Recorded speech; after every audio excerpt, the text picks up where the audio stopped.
23वां अध्याय। शिव नाम की महिमा। ऋषि बोले, हे व्यास शिष्य सूत जी, आपको नमस्कार है।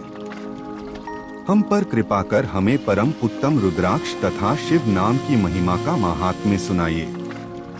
सूत जी बोले, हे ऋषियों, आपने बहुत ही उत्तम तथा समस्त लोगों के हित की बात पूछी है। भगवान शिव की उपासना करने वाले मनुष्य धन्य हैं। उनका मनुष्य होना सफल हो गया है। साथ ही शिव भक्ति से उनके कुल का उद्धार हो गया है।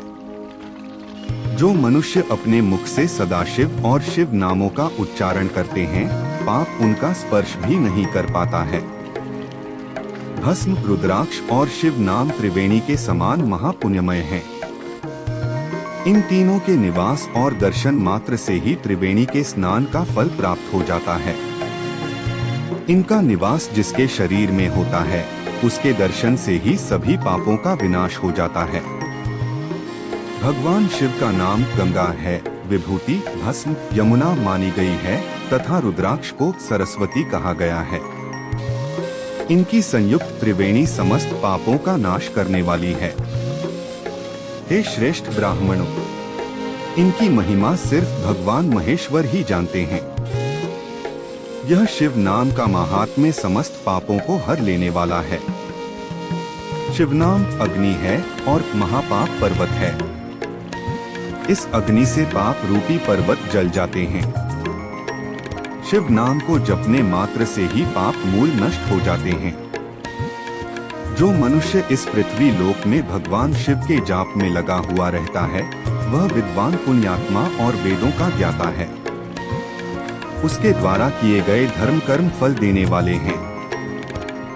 जो भी मनुष्य शिव नाम रूपी नौका पाकर भवसागर को तर जाते हैं, उनके भवरूपी पाप निःसंदेह ही नष्ट हो जाते हैं। जो पाप रूपी दावानल से पीड़ित हैं, उन्हें शिव नाम रूपी अमृत का पान करना चाहिए।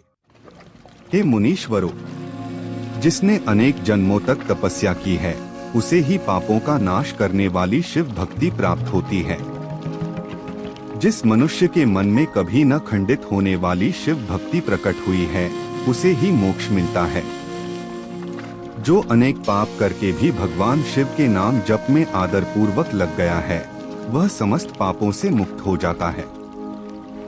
इसमें जरा भी संशय नहीं है। जिस प्रकार जंगल में दावानल से दग्ध हुए वृक्ष भस्म हो जाते हैं, उसी प्रकार शिव नाम रूपी दावानल से दग्ध होकर उसके सारे पाप भस्म हो जाते हैं। जिसके भस्म लगाने से अंग पवित्र हो गए हैं और जो आदर सहित शिव नाम जपता है, वह इस अथाह भवसागर से पार हो जाता है। संपूर्ण वेदों का अवलोकन करके महर्षियों ने शिव नाम को संसार सागर को पार करने का उपाय बताया है। भगवान शंकर के एक नाम में भी पाप को समाप्त करने की इतनी शक्ति है कि उतने पातक कभी कोई मनुष्य कर ही नहीं सकता। पूर्व काल में इंद्रद्युम्न नाम का एक महापापी राजा हुआ था और एक ब्राह्मण युवती जो बहुत पाप कर चुकी थी, शिव नाम के प्रभाव से दोनों उत्तम गति को प्राप्त हुए। हे द्विजो, इस प्रकार मैंने तुमसे शिव नाम की महिमा का वर्णन किया है।